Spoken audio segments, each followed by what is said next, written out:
Welcome to the Banker Lamp. Please enjoy the video. You begin by preparing the exact image and export settings so Instagram has nothing to guess. Export at 1080 pixels on the long edge in sRGB. This keeps quality and color accurate. Choose the correct aspect 4, 5 for portrait, 1 for square, 16:9 for landscape, because Instagram crops to chosen aspect. Once exported, either add slight white or background borders, or use the app's Do Not Crop Upload option so your subject stays intact during upload.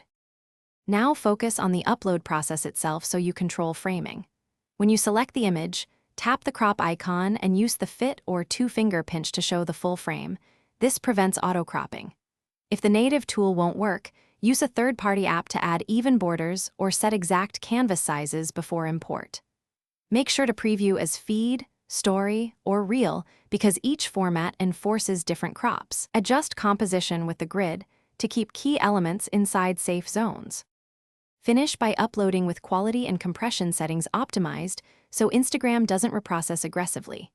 Turn off extra compression if your app allows and ensure you're uploading the exported file, not a screenshot. If Instagram still crops, re-export with 1 to 2% padding or add a thin border to force the full image into the visible frame. If problems persist, test the file on another account or device to determine whether the app or the file caused the crop. That isolates the fix quickly.